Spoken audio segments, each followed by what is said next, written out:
Beberapa tahun silam, Rusia, Brasil, dan Korea Utara udah pernah ngelakuin redenominasi atau penyederhanaan mata uang mereka.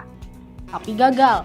Kebijakan itu justru memicu inflasi besar-besaran, dan sekarang pemerintah negara kita Indonesia juga pengen menerapkan redenominasi terhadap rupiah dengan ngurangin 3 digit angka 0 di belakang. Tapi sebenarnya apa sih manfaat penyederhanaan rupiah ini buat kita warga 62? Dan kira-kira gimana ya prospek kedepannya? Apa jangan-jangan kalau diterapin, Indonesia malah ngikutin jejak Rusia, Brasil, dan Korea Utara?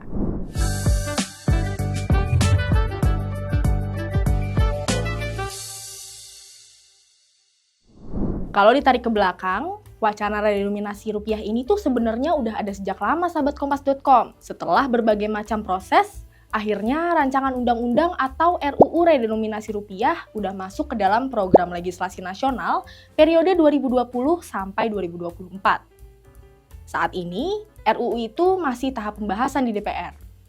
Nah, kalau dari pihak penyelenggara yaitu Bank Indonesia sih, menyatakan udah siap untuk menerapkan redenominasi rupiah. Nih, kata Peri Warjio, Gubernur Bank Indonesia. Mengenai redenominasi, kami dari dulu sudah siap. Jadi redenominasi itu sudah kami siapkan dari dulu, ya. Masalah desainnya. Kemudian juga masalah tahapan-tahapannya. Ya, itu sudah kami siapkan sejak dari dulu secara operasional dan kemudian bagaimana untuk langkahnya. Oke, sebelum kita ngomongin soal tantangan, risiko, sampai keuntungan dari kebijakan redenominasi rupiah, kita bahas dulu dari hal yang paling mendasar. Apa sih sebenarnya redenominasi? Jadi, redenominasi ini tuh artinya pemotongan nilai mata uang menjadi lebih kecil tanpa mengubah nilai mata tukarnya. Kalau mengacu pada Kamus Besar Bahasa Indonesia, redenominasi ini didefinisikan sebagai penyederhanaan nilai mata uang rupiah. Simpelnya, redenominasi ini tuh ngurangin angka 0 dari nominal rupiah yang ada. Misal, dari Rp1.000 jadi Rp1, Rp10.000 jadi Rp10, dan gitu seterusnya. Tapi dari penjelasan ini mungkin masih ada di antara kalian yang salah kaprah. Pengurangan angka 0 tadi dikira jadi ngurangin nilai uang kita. Padahal, redenominasi ini ya cuma penyederhanaan digit mata uang aja tanpa mengubah nilainya. Sedangkan, kebijakan yang menurunkan nilai mata uang itu namanya centering. Masih bingung juga? Nih, aku kasih contoh ya. Sekarang kalian punya uang Rp100.000 untuk dipakai beli sebuah baju dengan harga yang sama. Kalau besok kebijakan redenominasi diterapin, baik uang kalian maupun harga baju itu sama-sama disederhanakan menjadi Rp100. Sementara, kalau centering cuma nilai uangnya aja yang berkurang, harga barangnya enggak. Uang Rp100.000 kalian nilainya turun jadi cuma 100 perak. Nggak cukup kan buat beli baju yang harganya tetap Rp100.000? Gitu ya simpelnya. Tapi, sadar nggak sadar, sebenarnya kita di Indonesia ini tuh udah cukup familiar loh sama konsep redenominasi. Misalnya nih, kalau lagi jajan es teh di warung, harga yang sebenarnya Rp7.000 ditulisnya cuma 7K. Kalian pasti sering nemu kan yang kayak gitu? Tapi ya sebenarnya nggak cuma sesederhana itu sih. Redenominasi juga ada urgensinya, yaitu percepatan waktu transaksi, berkurangnya risiko human error, dan efisiensi pencantuman harga barang atau jasa. By the way, ternyata Indonesia bukan negara pertama yang pengen ngelakuin redenominasi. Udah ada 5 negara yang nerapin kebijakan ini, yaitu Turkiye, China, Yunani, Zimbabwe, dan juga Georgia. Dan kalian tahu nggak sih kelima negara tadi tuh ngelakuin redenominasi karena alasan yang sama? Ada yang tahu apa? Ya, betul, inflasi. Atau suatu kondisi di mana uang yang beredar di masyarakat lebih banyak dari yang dibutuhkan. Nah, kelima negara tadi sempat mengalami hiperinflasi sebelum melakukan redenominasi. Dan akhirnya keuangannya bisa stabil lagi setelah adanya kebijakan itu. Tapi ya, ada juga loh 3 negara yang sempat ngelakuin redenominasi tapi akhirnya gagal total, yaitu Brasil, Korea Utara, dan juga Rusia. Bukannya berhasil, ketiga negara itu malah rugi karena kebijakan redenominasi. Soalnya, saat menjalankan program itu, pemerintah kurang melakukan sosialisasi secara menyeluruh pada warganya. Dan juga karena situasi politiknya saat itu masih bergejolak. Alhasil, nilai tukar mata uang mereka makin anjlok deh. Dari contoh-contoh tadi, bisa disimpulkan nih kalau pemerintah nggak boleh sembarangan ketok palu dan aplikasiin kebijakan redenominasi rupiah ini. Yang ada bisa berantakan nanti. Kalau menurut Bima Yudhistira, Direktur Eksekutif dan Ekonom Center of Economic and Law Studies, ada hal-hal yang mesti dipertimbangkan sebelum menerapkan redenominasi. Yang pertama, tingkat inflasi idealnya harus ada di angka 3% atau di bawahnya. Dan kedua, perlu waktu adaptasi hingga 10 tahun, serta sosialisasi secara masif biar masyarakat nggak salah kaprah kalau redenominasi ini bukan centering. Kalau nggak gitu, kata Bima, redenominasi ini justru memicu kenaikan inflasi. Contoh sederhananya, ada makanan ringan harganya 9.700.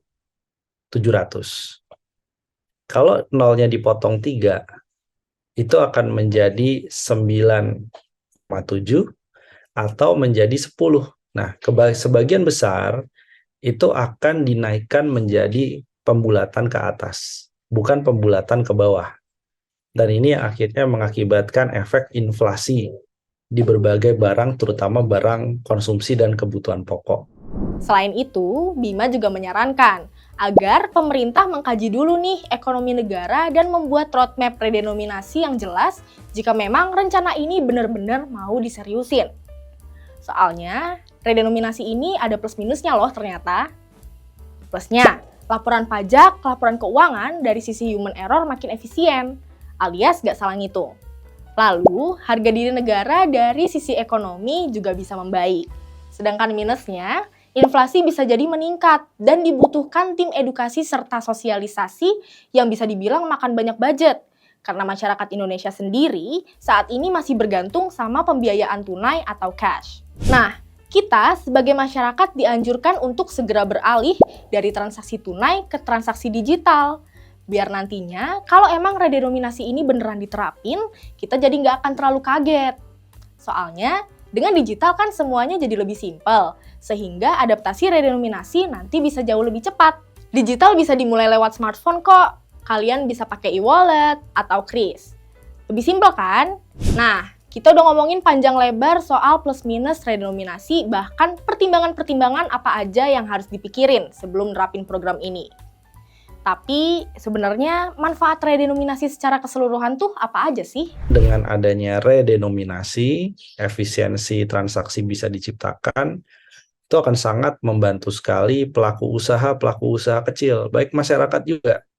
Sehingga masyarakat akan lebih cepat menghitungnya, berarti ada efisiensi waktu, kemudian juga pelaporan pencatatan akuntansinya juga mengurangi tingkat kesalahan. Ya, karena terlalu banyak nol artinya juga akan ada banyak error ya, apalagi dihitung secara manual, berarti redenominasi juga bermanfaat untuk mengurangi human error. Manfaat lainnya juga adalah sebagai bentuk ya, suatu negara ini dianggap punya nilai mata uang, dipersepsikan punya nilai mata uang yang lebih superior dibandingkan negara lainnya. Last but not least, kira-kira redenominasi ini kapan ya beneran diterapin di Indonesia? Kalau tadi di awal kita udah ngomongin bahwa RUU soal redenominasi rupiah ini udah masuk prolegnas periode 2020 sampai 2024, artinya RUU ini masih dalam tahap pembahasan. Tahun 2020 lalu, BI juga sempat menyatakan bahwa wacana ini setidaknya butuh waktu 11 tahun untuk bisa diberlakukan secara penuh. Artinya, kalau kebijakan ini baru disahkan 2024 mendatang, ya redenominasi rupiah ini baru bisa benar-benar terimplementasi pada tahun 2035 nanti. Soalnya ada sejumlah tahapan yang harus dilalui sebelum redenominasi ini benar-benar terrealisasi. Mulai dari masa persiapan selama 2 tahun, masa transisi yang estimasinya sampai 5 tahun, dan juga akan dilakukan parealisasi tahap kedua yang mungkin butuh waktu 4 tahun. Ya, kesimpulannya, kebijakan redenominasi ini perlu makan waktu yang panjang sekali sebelum bisa benar-benar diberlakukan. Kalau kalian gimana? Setuju gak nih sama kebijakan redenominasi rupiah ini? Coba komen di bawah ya. Thank you yang udah nonton sampai selesai, dan see you di video Generasi Cuan edisi lainnya. Dah!